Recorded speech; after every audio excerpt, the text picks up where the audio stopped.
Hello, my name is Ritt Goldstein. I'm the chairman and founder of SCOLD, the Standing Committee on Law Enforcement Development, and I'm here to introduce a video entitled Under Siege. It's about a hearing that I organized and chaired December 6, 1996. It took place in our General Assembly's Legislative Office Building in Hartford, the Judiciary Hearing Room. What you're about to hear is testimony from victims of police misconduct, from the leading experts in North America on it, and the leading experts in our state. What you are about to hear is the strongest possible calls for civilian oversight. Civilian oversight to prevent things which you'll find very difficult to even imagine, let alone believe. And unfortunately, that's a lot of the reason why they can happen. The material you are about to see may shock you, extraordinarily so. The victim testimony is quite graphic, and indeed, it's difficult to imagine it happening in a civilized society, let alone Connecticut. As to where we go from here, that's up to you. I have written legislation for a statewide civilian law enforcement oversight board. You are about to see why we need one.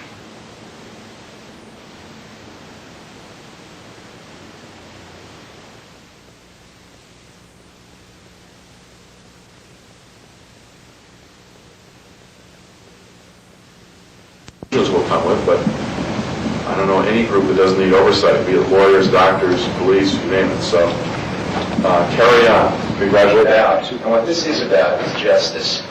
What this is about is the fact that too often in Connecticut, justice has become little more than an empty word, which has been filled with whatever the demands of expediency may dictate. It is time that that stopped. Well, the vast majority, very fortunately, and I emphasize that, the vast majority of our law enforcement people are indeed the kind of capable, brave, dedicated crime fighters that we hope for. Unfortunately, there's a substantial minority that is not. When misconduct issues are indeed raised by local officials with the courage, and I repeat, the courage to try and do something. Upon trying to indeed address misconduct, they themselves are often accused of misconduct, called soft on crime, anti-cop, and every other thing. By having a statewide board, we will remove local considerations from the equation. We will have a board which would have an objective distance from these local considerations to assure justice without passion or prejudice. All right, Dr. Mike Barrera, Director, UConn School of Social Work, Institute of Violence Reduction. Good morning. Rick called me a couple of weeks ago and asked if I would share with you some of the experiences with a study that we've been conducting and have finished, and the continuing work based on that study. First of all, I'm a professor of research at the University of Connecticut School of Social Work, and I'm the director of the Institute for Violence Reduction. What do you mean? Are you saying that the police are being violent? And they would laugh. We then proceeded to say, if this is a serious issue, if you really want to address this issue seriously, let's then collect the information and begin to see the extent and the type of violence, because only unless we do this kind of research, we will not get a better picture and understanding of the situation. But the major piece that was found was that young people, and we're talking about from 11 years old until 25, really didn't believe that by reporting or filing a formal complaint would do anything. And in fact, it will bring retaliation against them more severely by doing so. Hence, we were surprised to learn that only about 3 or 4 of the 240 or so complaints or incidents that we reported ever got reported officially to the police department. don't, because if you do it, they're going to come down on you harder. One of our friends did it. He was beaten up more severely. In other cases, they would say, it doesn't work. You can file all you want, you can complain all you want, they're not going to do anything. And in fact, they would refer to the Civilian Review Board in Hartford and its operations, and the evidence there suggests that that's true. What can we do about it? I think that there's several things that we can do about it. One, I think we need to realize that police have a very, very difficult job, and that as such, we need better screening, better monitoring, and better training. I think a combination of factors. I think the rotation of police officers, particularly in stressful situations and in the cities, need to be taken in consideration. Chicago has an interesting concept that's internal to the police department, where they monitor their police, particularly those in stressful areas in the city, or in situations where there is a lot of corruption likely to occur. And they monitor police conduct. Also, they monitor police in terms of their own personal lives, those that are going through financial difficulties, those that are going through their own marital difficulties, etc. And they try to provide help to the police officer and also guidance, but monitoring so that if there is some difficulties, that it could quickly be depicted and something be dealt with. What has happened over the years is that when people have believed in the system, that the system would work, and indeed have gone forward and made complaints, what they have found is, instead of having the complaint addressed as it should be, they are addressed with further victimization of trust. Next, we have Dr. Al DiChiara, Director, University of Hartford, School of Criminal Justice. Mike Barrero spoke of some of the problems that the communities face in terms of policing, and he mentioned bad apples, and I would just like to say that apples are usually stored in the barrel, and it's important to remember that sometimes the barrel might be bad, and I think that's a place I'd like to start in my brief comments here.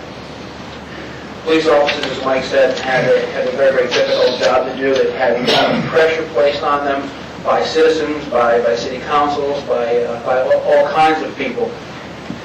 And we asked them to do a number of things that sometimes they're not trained to do. The community policing movement is imposing upon the police a number of obligations that the evidence seems to suggest they're not willing to take upon themselves, they're not able to take upon themselves, and certainly they can't do as well as they may want to do. Police officers are ordinary people, and they bring with them a number of biases and inadequacies that all of us share. And until the barrel is changed, until the culture on the streets changes, until the culture in the locker rooms and police forces changes, until the culture in the academies changes, I think we're going to have this problem for a long, long time. We have to be able to say to the police, if we're good enough to work with you in the crime control function, we certainly should be good enough to work with you to make your job more appropriately performed and to raise the level of professionalism to the extent that we can. There's nothing in civilian oversight of the police that should be construed as saying that we're trying to get all police officers. I think civilian review of the police is nothing more than doing for the police what the police would want to do, which is to control those police officers who have personal problems, whether they're alcohol, drug addiction, marital problems, a whole range of professional, personal, and psychological stresses that make it difficult for them to do the job as they were trained to do and as they would like to do. The current system that we have in Hartford, which is the one I know of, is, to be kind to the members of the board, it's laughable. It's slow. It becomes a forum for politically oriented speeches, and it really is an inefficient and ineffective body. Now, I would like to present Ms. Mary Alice Cook. In March 1996, in federal court here in Hartford, before Judge Dominic Squattrito, I was awarded $100,000 punitive damages and $30,000 legal fees for police brutality against me at my home in Southport, Connecticut, on March 3rd, 1992. It's important that you know several things first about me. I'm known for my gentle nature, and that I have no criminal record except what the police unfortunately tried to develop in me. That I am the mother of 3 children, and that I was a full-time mother. It is also important that you know I own the property 1123 Sasko Hill Road in Southport. It is a $3.5 million residence overlooking the Sound in Long Island, overlooking Long Island.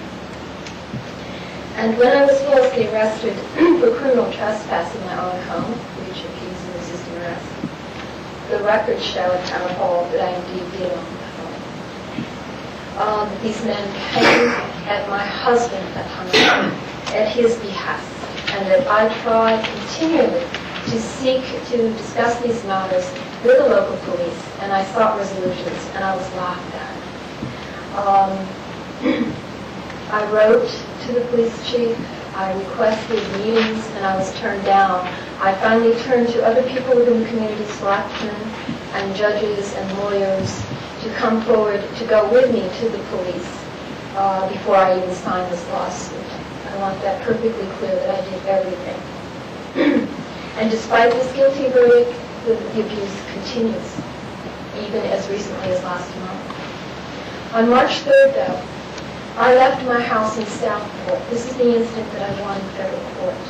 At 7:30 in the morning to take my little boy, a kindergartner, to the New Canaan Country School in New Canaan, and my 8th grade son to school there as well. Their father had left these boys 2 years previously without any support whatsoever. And I was borrowing from people to support my sons and to keep the stability of the school they were in. They were in happy moods that day, and we thought the abuse was behind us. I kissed the little boy goodbye and told him I'd be there at noon to pick him up with his friend for lunch. By 9:15, I was back on Sasko Hill Road, which is a neighborhood of multi-million-dollar homes. And it is where the CEO of GE lives. It is where the president of NBC lives. Those were my neighbors. I was turning into the private road toward my house, and I skidded to a stop at the driveway. A strange car, hidden by the large rhododendrons that were there, blocked the entry. I took a side driveway, one we shared with a neighbor, and accessed my property that way, drove across the property. This too was blocked. As I came up toward the carport, a car was parked at an extreme angle with a left front bumper pressed against the kitchen door. I climbed over this car and went to the kitchen door, which was now unlocked. I had left it locked, and went into my kitchen. Inside the kitchen, my things and my belongings and the children's belongings had been thrown into boxes. It looked like a burglary was in process. Indeed, it was. I heard footsteps above me in the children's room. I walked toward the voices. And understand that I did not call the police at this time because I was terrified. If there were a burglar in my house, I would not have called the police. That's how bad the abuse had gotten. I was terrified of the police at this point.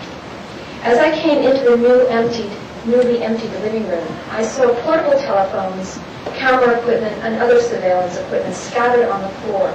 A policeman was standing by the window.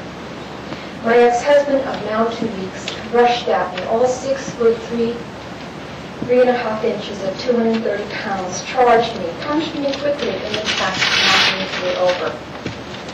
He put his hands up like this and said, she hit me, as he backed off. The policeman came at me.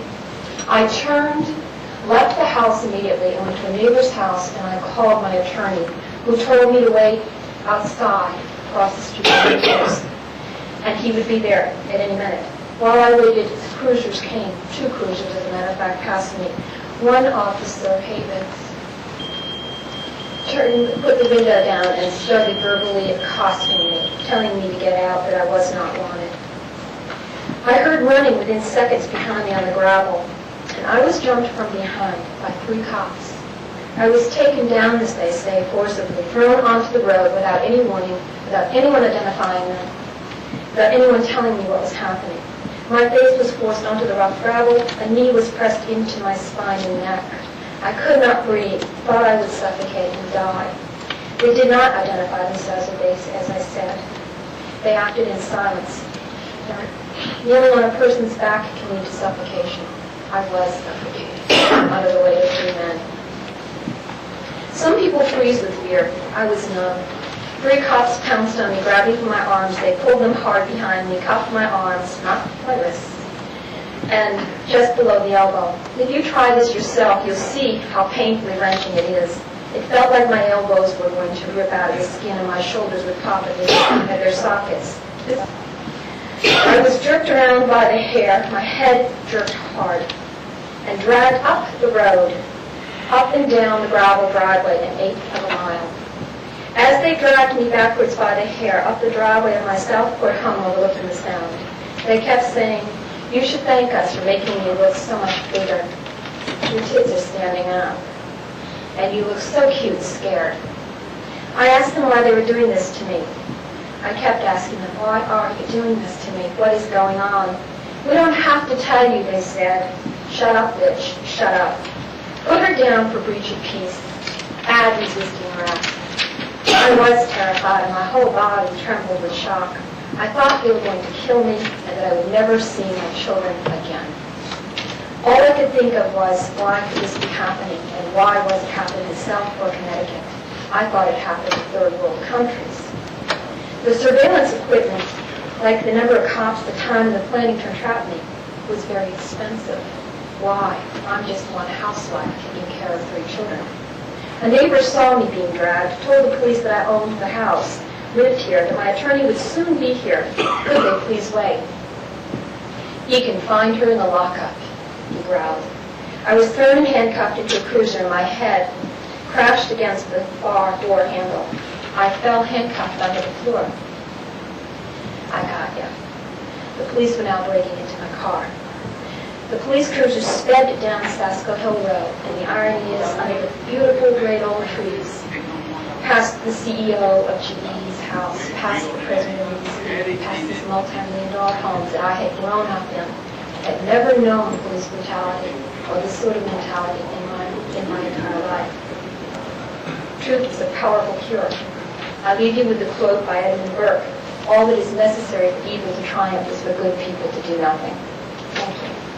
Panel, my name is Joseph Mary, from the Northeast Windham County, Connecticut, the so-called quiet corner of the state. Windham County is the quiet corner. I hate to know what's going on in the other counties of the state. Since 1993, when I was falsely arrested for putting one legal election sign in a snowbank in Thompson, I became involved, investigated, and documented over 100 cases of state police and state employee abuses in Windham County, mainly by state police, prosecutors, and associated elected public officials.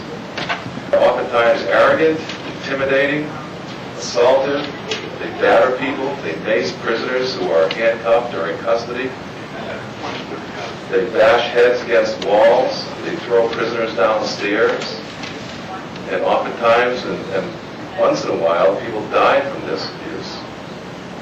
They wreck dozens of cruisers, they abuse hundreds of non-victimizing citizens, they threaten to take children away from parents using the powers of DCYS, strip people, they falsely arrest people, they maliciously prosecute people, they abuse people in discriminatory, arrogant, and barbarous court processes. State agents will not arrest their associates and informers for all manners of crime involving state police intimidation, threatening and shooting guns at citizens, thefts of property, larcenies, patting down young children on the street, patting down female citizens, state police shootings and assaults, kidnappings, discrimination, and violation of common rights. This abuse is rampant in the state of Connecticut, overall indicating an organized brutality and racketeering against hundreds of citizens in Windham County alone.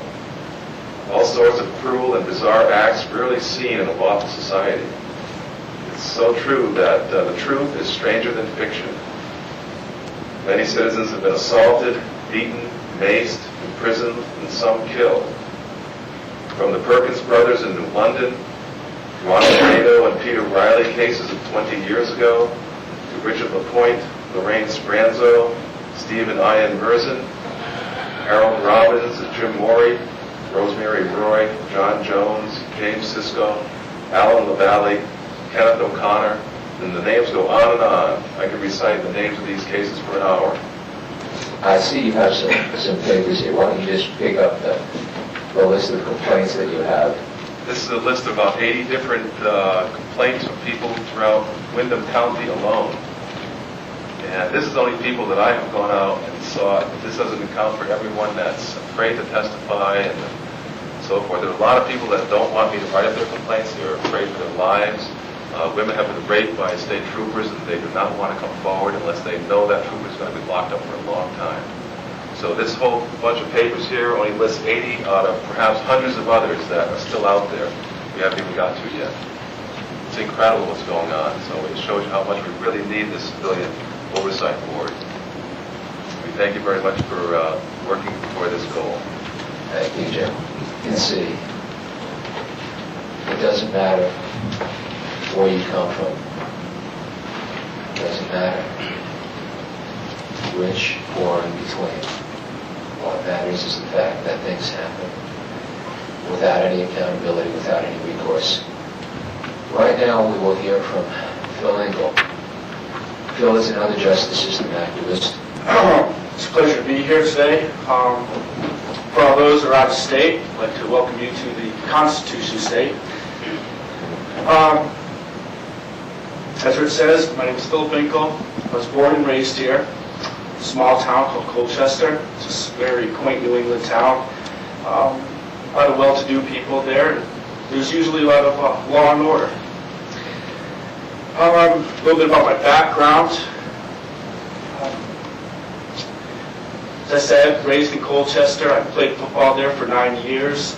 I was a medical response technician, a volunteer firefighter. I went to private schools. I served time in the United States Infantry. I traveled around the world. I'm a little bit educated. I don't have a degree, but I have a desire to learn. Spring of 1993, it was my introduction to police, so what I call illegality. With my 3 children, I was at McDonald's Playland. I was sipping coffee, my children were playing, and about 1 o'clock in the afternoon, I watched as a wiry 15-year-old boy was beaten by 2 stockily built police officers. They did not arrest the boy. They simply beat him, basically because he wears baggy pants. He dressed a little bit like MTV. The police in town, they feel that that's a gangster image, and they don't approve of that. About a month later, July 3rd, 1993, I learned what it feels like to be a victim, a retaliated against victim. It was James Ardella came to my door without a warrant. He came with another fellow by the name of Charles Scott Thomas. Charles Scott Thomas has a little bit of a history, including, as the state of Connecticut calls, cruel and inhumane treatment to the mentally ill. He was a security guard for the Whiting Forensic Institute in Middletown, Connecticut. Yet my town still hired him with a record like that, or maybe because of his record. Anyways, without a warrant, they entered my home, despite my request for them to leave, despite my request for them not to enter. To enforce their unlawful assault upon me, their retaliation for speaking out against what had happened to the juvenile Michael Sankiewicz, they were going to use their guns. Charles Thomas started drawing his gun, and it got a little bit scary. Around that day, they had come back with a number of police officers, in which case I was arrested at gunpoint by 3 or 4 of them. I was kept in custody for over 10 hours. My first hour of custody, I went to Lieutenant Wheeler, the commander of Troop K at the time, and I told him I wanted to make a complaint. His response was, he locked me up again in handcuffs, brought me to the police car, and sent me with the state trooper, Nick Papiti, to the North Bacchus Hospital, whereupon I was given a psychiatric evaluation. Troop K. After 10 hours, I was finally charged with the hideous crime of breach of peace and given a $500 bond. Posted bond, and I went about my own business. That event there sort of really, I gained acknowledgement that there was a problem. What I felt had happened was really wrong. A couple days later, I went to the Troop K State Police Barracks. I told them I again wanted to make a complaint.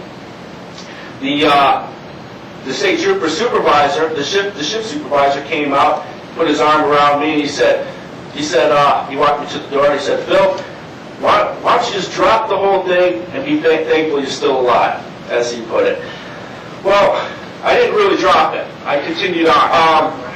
Some of the younger people in town started approaching me, and they started telling me their stories, their run-ins with the police, stories of being beaten without being arrested, stories of constantly, I'm talking 10, 11, 12 times driving through town throughout the week, and each one of those times they would be stopped, their cars would be searched, they'd be thrown up against the cars. Sometimes they'd have cocked pistols put to the back of their heads. I would ask them one thing. I'd say, "Well, did you make a complaint?" And they'd all say the same thing. Well, some of them have and some of them have not. However, they all said none of them had a belief that a complaint would work. Anyways, from that time, from July of '93 to May of '94, I was arrested 4 times. Each one of the times I was arrested was preceded by a complaint. My complaints went to the town mayor, Jenny Contois. My complaints went to their resident trooper, Fred Brigger.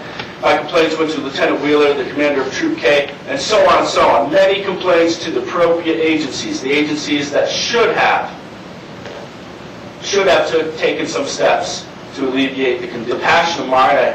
I went about interviewing these what I call socially disadvantaged youth, and I started documenting what was happening. I believe the police caught wind of it, Colchester Town Police, the Connecticut State Police. They came after me a few other times without arresting me. They chased me. One time I had my 4-year-old boy in the back of my bike, and I had a good run for it, but I got away.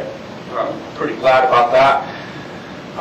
But as I said, there was 4 other arrests, and I wasn't so fortunate those times. Excuse me, Phil. Did any of those charges ever stick? All charges were dismissed on August 28, 1995. That's 2 years of being prosecuted. Most of the evidence against me was perjured testimony by the police officers. All charges dismissed. There was no plea bargains. Okay, but let me tell you something. 2 years being prosecuted is an ordeal in itself. That every single day I woke up wondering, am I going to jail? Am I going to be separated from my children for a very long time? Am I going to be convicted as a felon? Am I going to lose my civil liberties, civil rights? Are my children going to have to live with that? It was a big ordeal for me. However, the further I went forward, the more I was retaliated against, the more dangerous it became. And I have to say that every single event that happened, I was shocked that it happened, but I could never believe it would go into the next phase. In April of 1994, pretty much one year after all this had begun, I collected over 30 witness statements of severe abuses of authority of law. And I started fearing not only for my own life, but for those that were being abused. So I called the United States Attorney's Office, and I spoke to Assistant United States Attorney John Durham. I talked to him for over an hour and a half, telling him that the local police in the town of Colchester were abusing the civil rights of many people, and that they were indeed retaliating against those that had made complaints about them. He told me to keep on taking these statements, keep my mouth quiet, don't tell anybody that we had this conversation, and someone will be in touch with me soon. Well, 1 month after that, and I think it was May 21st, '94, I had gone for a bike ride with my youngest child, Jessica. She was, I believe, 2 at the time. Again, riding on the back seat of the bike. So with my wife, and we were traveling through the center of town, and all of a sudden, pow, pow, 2 gunshots right next to us. So I immediately fell off my bike. I dove, hit the ground, and Melody, my wife, she was with the child. They went to the ground also. I belly crawled. I looked around the corner. This is in the center of town. And I look, and lo and behold, who I see? I see Officer James Ardell and Charles Scott Thomas. Charles Scott Thomas is holstering his weapon, both with a little smile on their face. They looked at me. I looked at them. He told me, he said, "Get out of here, Phil. Get out of here now." Well, I got out. We got out pretty quick. It shook me up a little bit, with big knots in my stomach. Basically, what had happened is, make a long story short, I had on my backpack all those statements. The police came after me. I was hit in the face, I was maced, I was punched, kicked, thrown down to the ground. I was, had a knee put to my back, I was kicked, quite a while. I was handcuffed, kicked, punched, so on. There's some medical reports to that, no broken bones, but a lot of soft tissue damage. I was charged with criminal trespassing, breach of peace, interfering with a police officer, and assault on a police officer. I spent 5 days incarcerated before I was bonded out on that one. Excuse me, Phil, was this the incident where the Mersons saw you being beaten? Yes. There was a lot of witnesses that day, many. I'd say I have over 26 documented witnesses. 2 of those witnesses were Stephen Merzen and Ian Merzen. Stephen had just come home on leave from the Marines. He had just driven through the drive-thru of McDonald's, and he was waiting to receive his food. There was a little bit of a back order. And when he opened his eyes and saw, it pretty much shocked him. Well, he made a complaint to Troop K in the same way that I had done a year earlier. A couple days after he made his complaint, at 2 o'clock in the morning, armed without a warrant, just their authority of law here in Connecticut, they entered his home, took him out of bed, handcuffed him, brought him to the basement of Troop K. The state police call that the interview room, but there's a term that others use for that room. They call it the beating room, okay? And they use that room because there is no cameras there, nor audio recording equipment. Stephen was beaten, he was choked to the point of unconsciousness, he was football kicked in the head, he was punched in the stomach, he was brought back up, and he was told that this is what happens when you don't keep your nose to your own business. Forget about this whole thing with Phil, and this doesn't have to happen to you again. Okay? That incident itself brought this whole story out into the open. Shortly thereafter, Attorney Matt Buckley got involved, called a press conference, and within a very short period of time, there was a lot of news coverage on this incident. What happened to 2 officers? How did it fare for them shortly? Well, first, well, it was a battle to get any kind of action. Like I said, there was over a year of complaints at that time, and basically, eventually what happened is, not under their own, okay, but under pressures from the press, a huge public outcry for justice, because what had happened is the police commission got involved and said, hey, we've got to do something about this, because there was 50 people camped out on the lawn saying that they've been abused by the police. So it was that forced them to start taking disciplinary actions. I have to note that up until that time, there was not one single internal affairs investigation. Yet there were dozens of complaints of serious police misconduct, investigations, and the officers escaped any kind of discipline by simply resigning. Phil, I thank you for the purposes of, unfortunately, we're running out of time. Then, after the officers resigned, and I should also add, the state police at that barracks where the beating to Stephen Merzen occurred were also disciplined for improper supervision. That was also published in a number of different news accounts. But what I find particularly troubling is, even after this, what the officer who resigned, well, you have a published report from the Current? Yeah, this is, while there were still police officers, okay, I got to go back a little bit and tell you about that called the U.S. Attorney's Office. Okay, what had happened, I learned this later on. U.S. Attorney's Office called the District Attorney's Office, GA21 in Norwich, Connecticut. Okay, they want to know who this guy Phil Winkle is, and what's this about police misconduct, what's this about civil rights deprivations in the town of Colchester. Well, the investigator for District Attorney's Office, his name is Dick Noty, responded back saying, don't listen to that guy Phil Winkle, he's nuts, he's crazy, he's a criminal, and so on and so on. May I remind you, I'm not a convicted felon, I've never been convicted of a felony. Okay? Excuse me, Phil, have you been convicted of anything?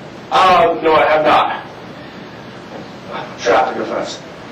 So, anyways, what happens is he discharges my name, okay, which is in itself an obstruction of justice. He then goes to the offending officers and informs them that the United States Attorney's Office is inquiring about these guys, about civil rights deprivations.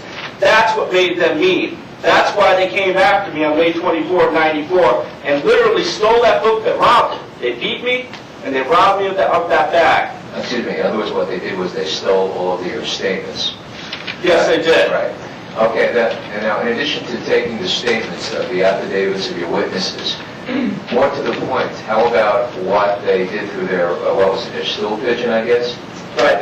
Okay, well, you know, like most police officers, they have informants. Okay, this one happens to be what they call a CI, confidential informant. He's registered with the state of Connecticut, the state police. His integrity is used to go after, he makes drug buys, in short. He goes to people, he buys cocaine, he buys various other drugs, and then he testifies against them, or he signs statements against them, and then they use these statements to apply for arrest warrants and search warrants. Anyways, his name is Todd Vachon, and what they did is kind of shocking. Like I said, each event is shocking in itself. I could never believe it would go to the next level. But what had happened is what the Hartford Current coins as Colchester officers accused of death plot. What had happened is myself, another individual, I don't want to name at this time, and the FBI had learned about a conspiracy to commit murder.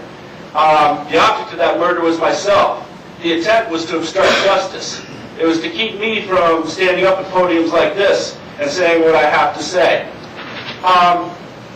Why don't you just read us some of the highlights of that article that was published in the Current and give us the date? This is 28th of August, 1994, by a Hartford Current. A state police informant says he was offered $10,000 by two town police officers to make, in quotes, disappear a man who had lodged a brutality complaint against the officers. The informant, Todd Vachon, 22 of Colchester, says he interpreted the June offer from officers James Ardell and Charles Scott Thomas to mean that he was to kill the complainant, Phil Winkle. They said, in quotes, if Phil were to disappear, we'd each give you $5,000. Vachon then said in an interview Saturday, I think they believed Phil had enough on them to prosecute them. I said, man, he'd be the easiest man in the world to kill. And they agreed he'd be easy to kill. I think that is indeed an interesting point. I'm pursuing this. I'm pursuing this because I know this problem is not going to go away on its own. And it is a problem. It's a very big problem. Thank you, Phil. I do appreciate it. God bless. Thank you, Rick. Thank you for putting this all together. Here earlier, Edmund Burke once said, all that is necessary in this world for evil to win is for enough good men to do nothing. And that's absolutely true. Former Norwalk Mayor Bill Collins will speak to us about the limited options of our municipalities in terms of addressing this issue. It's fortunate to be one of the protagonists in this issue who has not been beaten or abused by the police department, and it's very moving to me to hear these stories of personal courage and bravery that's been exhibited by the folks who testify here. All the police ever did to me physically was to vandalize our house, break beer bottles on the porch, and plaster their union stickers around on the house. But you'd think that probably took some nerve because I was the mayor at the time. That didn't seem to slow them down at all. There's a certain amount of arrogance, I guess, in the community, and in the police community. And I'm sure, as we spoke before, it's just a couple of rotten apples in the department that did that little more or less harmless act. But harmless except is meant to show even the chief elected official in the town that who's in charge in the town. It isn't him. It's the members of the police department. There is this false belief in the general public and in people who are elected and appointed to public life that somehow they are in charge of the government, that they're in control of things, even when it comes to police departments and control of how justice is carried out. My own experience in office, I was the mayor for 8 years, and we have a system in Norwalk which is fairly common throughout Connecticut, wherein the civilian control of the police department lies with a police commission. The mayor is the chairman, and he or she gets to appoint 2 other members. And so I was chairman of that commission for 8 years. The commissioners over that period of time. We had ministers on from time to time, too. What we discovered was that we didn't really have any control over the police department. Even the chief didn't have much control over the department. Maybe a strong chief could have had a little more, but basically it's the union that controls the police department. There was a raid, and carloads of presumably police officers, someplace, poured out of the cars and went after suspects. But a good portion of these police officers were wearing ski masks and were not showing identification. And so they collared a bunch of people who would never identify themselves, arrested them, handcuffed them, took them off. No showing the badge, no showing the face, no showing the name. It could have been the mafia for all the people in that neighborhood knew. And then the suspects were not taken to police headquarters. They were taken to a warehouse down by the harbor. And they were interrogated by these masked, presumably, presumably police officers. And some were then taken to the police headquarters, some of them were let go, and the people who arrested them were never identified. Just a couple of weeks ago, we were at a hearing where this issue was brought up again in front of the police chief, who said, tried to first say it never happened, but it had been in the newspaper, so it's hard to say it never happened. But I don't think to this day anybody knows, anybody from the community knows who the officers were that attacked them. What happened to them in the warehouse is only the suspect's side of the story, because there's no one identified on the police side who participated. There's no one to make an accusation against because no one admits that they were there. It's an unbelievable way to run a criminal justice system in a civilized state like Connecticut. How impotent elected public authority is to control misconduct by our law enforcement officers. I was really taken with Ritt's proposal for a statewide oversight board. I think that is an inspired idea. With this review board, that would be one of the things that they could be penalized for if they don't allow you to file a complaint. You file a complaint, it's not handled properly, it's whitewashed, and then you can now have a body which will bring an investigation on your behalf. Before we go on, I'd like to read a letter that was hand-delivered to me this morning. A union, New England Healthcare Employees, 1199. December 6, 1996, Chairman Richard Goldstein Scold. Dear Mr. Goldstein, the New England Healthcare Employees Union District 1199 endorses the idea of a statewide civilian review board to investigate and rule upon allegations of police misconduct anywhere within the state of Connecticut. We are sure that a state civilian review board would give the citizens of the state confidence in its fairness and procedures. Such enhanced confidence will lead to better police and community relations and will, we hope, be welcomed by all those who are concerned with fairness and justice for citizens and police alike. Sincerely, Jerome P. Brown, President. Visionaries of all persuasions have come on board to support this issue. Next, we have Bob Davidson, Chairman, Connecticut Reform Party, Director, United we stand, America.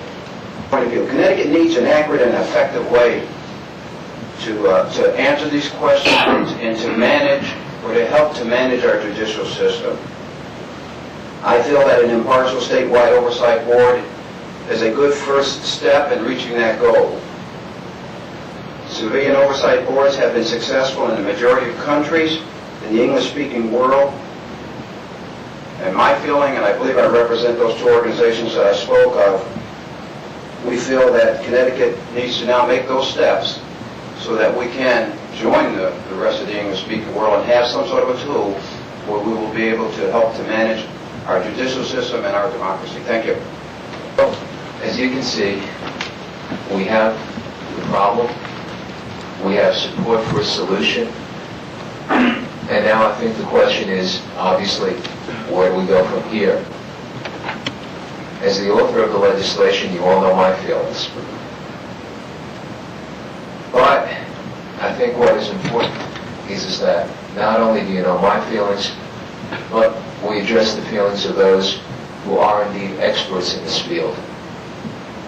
We address the feelings of, first, is the Chris Reeder, President, National Association for Civilian Oversight of Law Enforcement. As Ritt has already said, my name is Chris Reeder.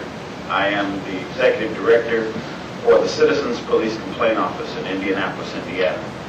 I'm also the President of the National Association for Civilian Oversight of Law Enforcement. The National Association was created and formulated initially in 1993, the Cambridge, Massachusetts IACO Conference. There were a number of national practitioners that got together and decided that we needed a national organization to speak to the issue of civilian review of law enforcement here in the United States of America. Authority corrupts, and that ultimate authority corrupts completely. And what we have in our country, it's sad to say, but in some jurisdictions, we have police officers that are totally unaccountable. They don't have to worry about anyone asking them to explain or to justify any means that they feel necessary in what they consider to be doing their job. But you're going to pay the price for not having an effective civilian oversight mechanism in place eventually. It will knock on your door. Those police officers will storm your door one day with their mask on, with their badges covered.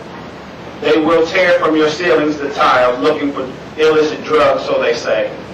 They will take your drawers and they will store the contents of those drawers all throughout your house. They will destroy your personal property. They will deny you of your personal liberty and freedom. And then they will tell you, I'm sorry, we made a mistake. What we do is we want to take that bias out of the system. We want to give the citizens of Connecticut an opportunity to have the same recourse, to be able to go to an independent body, to give that body the opportunity to look into objectionable and questionable actions of police officers here in Connecticut. The decision is up to you. Thank you. Next, I would like to introduce Mr. Hector Soto, former director of New York City's Civilian Complaints Review Board from its inception until about 6 months ago. But New York City in the last 5 years, 1990 to 1995, has paid out $82 million in jury awards or settlements as a result of actions or improper actions taken by police and then taken to court. And there is at least 3 times that amount of penalties pending, if you will, or lawsuits that have been filed asking for 3 times that amount pending in the courts at the moment. And I know of at least one $500 million lawsuit that's being put together. So this Chris's presentation and the use of the commercial cliche is very real. And municipalities and police departments have to think about what price do they want to pay. And the price that a municipality has to pay, given especially now in these times of retrenchment and budget shortfalls, is a very serious consideration. Is it worth protecting the bad cop and then have to suffer the consequences? Having an external board, a civilian board, guarantees a couple of things. One, it guarantees that the people will have a voice, that the police department does not become, or police departments throughout the state do not become runaway departments that feel that they operate with impunity. And part of the conversation, the concept, we can do anything we want, and that was meant in jest. But I will tell you that is a mindset that exists with many police officers. That combined with the image that policing is Dirty Harry, a la Dirty Harry, leads to the kind of behaviors that some people from Connecticut have testified today, and which I have seen in New York and throughout the last 20 years that I have been dealing with this issue, and that all of us that are practicing deal with every day. Thought about that. Police unions are a tough cookie.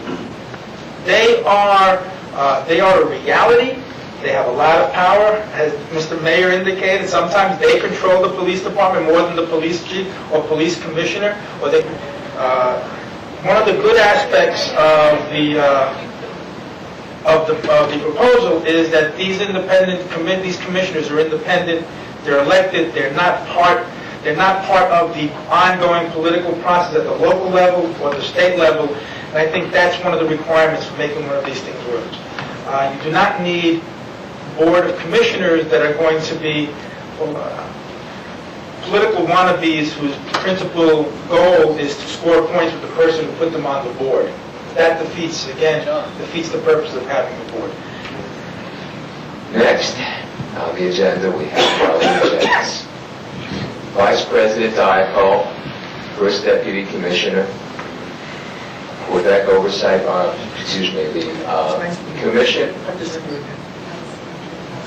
Commission of Police Ethics, Province of Quebec, and founding member of CACOL, the Canadian Association for Civilian Oversight of Law Enforcement. Wally? I'm going to speak to you. It'll be a little bit different from what you've heard to date. As Ritt explained, I'm Vice President of the International Association for Civilian Oversight of Law Enforcement. So I'd like to explain to you, give you a historical overview of civilian oversight internationally and of the basic models of civilian oversight agencies that we find mainly in the Occidental countries. And primarily even of the Occidental countries, primarily those countries that are former British colonies. So you're talking about Canada, United States, Australia, New Zealand, and obviously Great Britain, England, Wales, Northern Ireland, and the Republic of Ireland. There is civilian oversight in Southeast Asian countries, Hong Kong, Japan, Korea. To my knowledge, there isn't any in Vietnam, but I'm sure that they'll be coming on board shortly. There's civilian oversight in France, in Belgium, in Germany, in Italy, in Israel. There's some form of civilian oversight of law enforcement in most European countries and most Southeast Asian countries.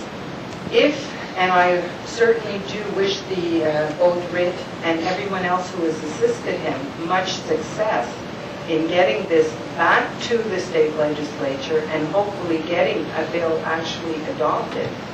Because what's interesting about this legislation, and which ties in with IACOL, is the idea that law enforcement goes beyond just peace officers, police officers. That law enforcement are all those individuals working on behalf of the government in the administration of justice. And this proposed legislation addresses all of that. It has the power to review, investigate, to have civilian oversight powers over all of the actors within the administration of justice. And that's very important. And I must commend Mr. Goldstein for including that in the proposed legislation. Next on our agenda is a man who some call Connecticut's foremost legal scholar, and is shaking his head in modesty. For our closing remarks on this, I will give you John Britton. Thank you very much, Mr. Goldstein, and to the members assembled here to inquire into the issue of an independent review of police conduct.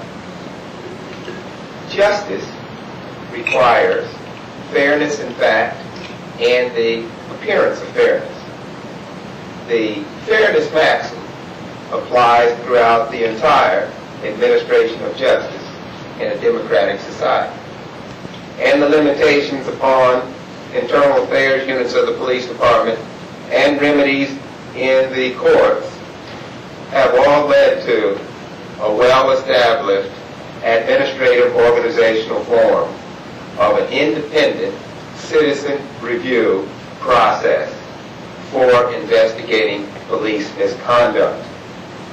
As both an expert in civil and political rights, as well as an expert and a professor of administrative law, the utilization of an independent police citizen review agency and government body is a well-established and highly effective means of investigating police misconduct and upholding the civil liberties and the civil rights of citizens. All of the information that you have heard today about the nature of the problem, about the goals within our society of fairness, about the inherent limitations of current means to investigate police misconduct, and about the very effective governmental, organizational unit of independent citizen review boards is well documented and well established. Therefore, Connecticut in particular only has to do it, and they should do it sooner rather than later, because the longer it takes and the more instances of abuse that are documented and reported, whether in the general press, by grand juries, by criminal action, or by civil action, only erodes the confidence that people have in the police. Therefore, I urge Connecticut to act, and to act now, in the creation of a statewide independent citizen review board. Thank you. Today, you have heard all of the reasons why. As has been said before, all that is necessary for evil to triumph is for good men to do nothing.